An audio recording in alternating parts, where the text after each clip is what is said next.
Alors les amis, cette fois-ci, c'est pas moi qui ai trouvé le sujet de cette vidéo, mais c'est bien vous. Vous avez été nombreux à me partager cet outil, à me dire « Justine, est-ce que cet outil est vraiment bien? Est-ce qu'il fonctionne? Est-ce que je dois m'abonner? Qu'est-ce que tu en penses ?» Alors je me suis dit que c'était l'occasion de faire une vidéo rapide pour tester avec vous en live cet outil. Je n'ai pas vraiment préparé cette vidéo, on va tester cet outil ensemble. C'est un nouveau format que je veux tester, donc je vais découvrir en même temps que vous qu'est-ce que cet outil est capable de faire, comment l'utiliser et est-ce qu'il est vraiment pertinent. Avant de commencer cette vidéo, bien sûr, on n'oublie pas de liker cette vidéo, de s'abonner et de mettre un commentaire, de me partager aussi, voilà, qu'est-ce que vous aimeriez voir sur cette chaîne et quel nouvel outil vous aimeriez que je teste en live dans une vidéo. C'est l'occasion pour vous de vous exprimer. J'espère que tu es prêt. 3, 2, 1, c'est parti. Donc, bienvenue à toi si tu viens d'arriver sur cette chaîne. Sache que cette vidéo, c'est un tout nouveau format que je teste. Ben voilà, parce que je suis là aussi pour répondre à vos questions, à vos besoins. Donc voilà, bienvenue à tous. Quel est cet outil? Alors cet outil, c'est tout simplement Bypass GPT. Donc on va voir qu'est-ce que c'est concrètement ensemble. Donc j'ai tapé Bypass GPT AI et je suis arrivée sur cette interface-là. Déjà, une première chose à voir, c'est qu'il n'y a pas de page de vente, il n'y a pas de landing page, on n'a pas un site web sur lequel on arrive. On arrive directement dans l'application. J'ai pas eu besoin de me connecter, du moins pour arriver dessus. Donc on va voir comment ça se passe. Donc là, j'ai déjà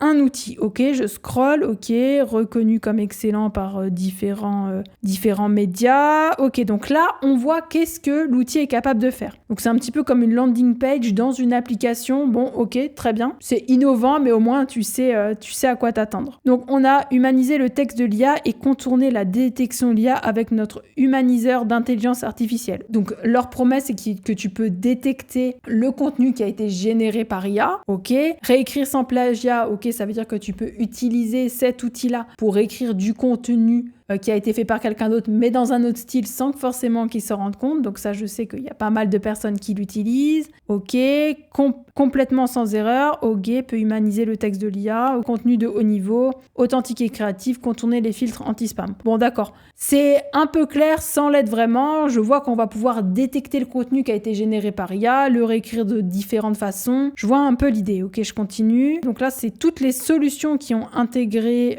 Bypass GPT. Donc je pense simplement que c'est une même team qui a créé différentes solutions d'IA et qui ont décliné ça sous différents noms. Ça arrive très souvent quand tu as un business qui fonctionne. Ce que tu fais, c'est que tu le prends, tu changes le nom, tu changes la couleur, tu changes la page de vente et tu peux décliner ça. Donc là, j'ai vraiment l'impression que c'est ça parce que Sapling, c'est le même type d'outil que Bypass GPT. Ok, très bien. Continue. Voilà, ils disent pour qui c'est, quelle est leur cible, étudiant, blogueur, webmaster, agence marketing. Ok. Ça marche, ça a l'air de marcher dans toutes les langues. Donc on va voir si ça marche en français. Là, on a encore des preuves sociales. D'accord, une FAQ. Ok.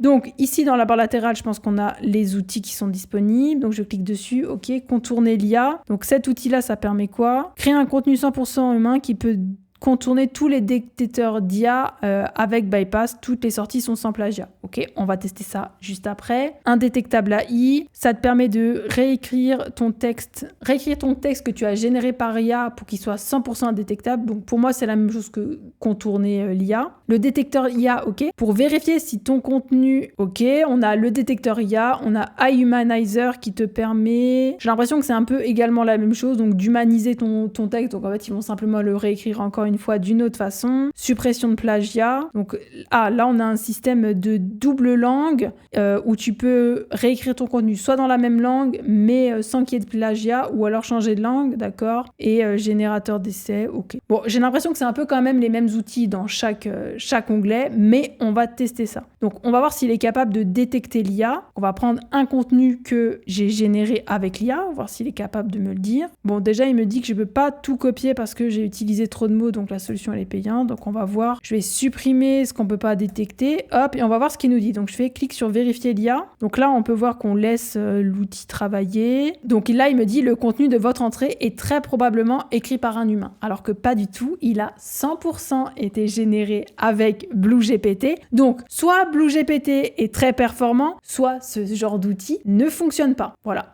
Après, libre à toi de te faire ton avis, mais très clairement, si tu as suivi mes formations, tu connais mon avis sur ce genre d'outil. Je ne suis pas satisfaite de ces outils-là. C'est très difficile de détecter le contenu généré par IA quand il est bien fait. Quand je vois des outils IA comme ça qui mettent un système de score en mode ce texte-là a été généré à 62% avec de l'intelligence artificielle, voilà. D'un point de vue technique, c'est pas possible de mettre ce genre de score-là parce que je connais bien la techno. C'est impossible à faire. Bon, ce petit texte n'est pas très réussi. On va tester avec un autre contenu. Hop, je clique sur vérifier. Bon, là, il me dit qu'il reconnaît tous les modèles GPT-4 comme ça, de cette couleur-là. Moi, personnellement, ça ne me plaît pas trop en termes de professionnalisme et d'expertise, mais bon, ok. The input content sends me to be a human writer. Alors, ça aussi, ça a été 100% généré par BlueGPT, et là, il me répond en anglais. Bon, ce premier test, c'est pas vraiment pertinent, on est bien d'accord. On va quand même tester un autre outil, le générateur d'essais. Donc là, il me dit fournissez une brève invite de rédaction comprenant le sujet, l'objectif, le public cible et les idées principales. Donc je vais lui dire un post Instagram pour annoncer un brunch de mon restaurant dimanche, je sais pas moi, 12 mai. Voilà, par exemple. Je clique sur générer, on va voir ce que ça donne. Ok, donc là, il faut que je m'inscrive pour pouvoir tester cet outil. Bon, allez, pour la vidéo, je vais quand même me connecter. Donc là, ça y est, c'est bon, je suis connectée. On va cliquer sur générer. Ok, on laisse l'IA travailler. Ça, c'est beaucoup de traitements en mode, c'est quelque chose qui est vraiment super optimisé, super expert, mais bon, pas vraiment à mon avis, mais on va voir. Ok. Annonce d'un délicieux brunch ce dimanche. Invitation à un brunch, un menu savoureux, une ambiance. Ok.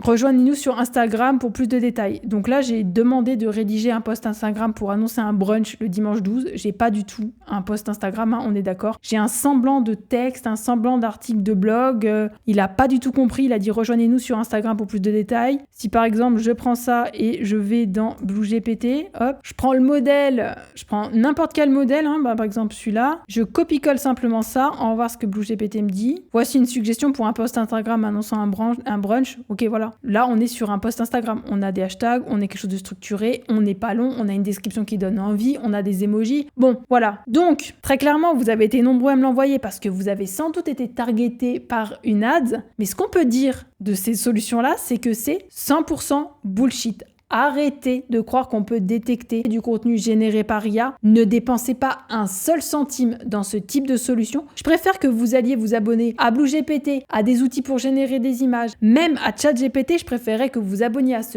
type de solution qu'à ce type d'application. Voilà. On voit bien que c'est du fake qui est derrière. Si je regarde un petit peu le code qui est fait derrière, c'est vraiment pas optimisé. Et on va quand même voir le prix des tarifs parce que j'ai hâte de voir ça. Oh, bien sûr, on a un super bandeau. Vente flash à durée limitée. Certainement que dans un mois, on se connectera. On aura toujours le bandeau. Au niveau d'un abonnement annuel, ok, on a quand même un abonnement à 49 € pour pouvoir détecter un contenu généré par IA qui n'est pas détectable. Donc voilà. Donc c'est vraiment pas ouf. On est vraiment sur une stratégie de vente qui est vraiment optimisée parce que là, on a le basique juste ici. On a le pro qui a 19 ici et on a le 49 au centre. On est vraiment sur un exemple qui a envie de vendre. C'est vraiment des exemples qu'il y a vraiment énormément sur Internet. Et c'est pour ça que c'est important que tu sélectionnes les bons outils, que tu testes, que tu me demandes conseil avant de choisir un outil et t'abonner. Parce que ça, clairement, je suis désolée les amis, mais c'est pas un bon outil. Ne dépensez pas votre argent là-dedans. Bon, j'espère que ce nouveau format t'a plu, j'espère pouvoir te présenter des nouveaux outils beaucoup plus pertinents, mais encore une fois, cette chaîne, c'est pas simplement pour te partager que les meilleurs outils IA, c'est aussi pour te mettre en garde sur ce type de solution-là et que tu te fasses pas avoir parce que on ne sait pas qu'est-ce qui se passe derrière quand tu mets ta carte sur ce type d'outils. Donc voilà, n'hésite pas à me partager d'autres outils en commentaire, à me dire ce que tu en penses, et puis voilà. Nous, on se retrouve très vite dans une prochaine vidéo. Prenez bien soin de vous et puis c'est pas très grave avec cet outil. On reste good vibes, il y a encore plein d'autres outils à tester, mais c'était important pour moi de vous faire cette vidéo. Allez, on se retrouve très vite. À bientôt la team. Bye!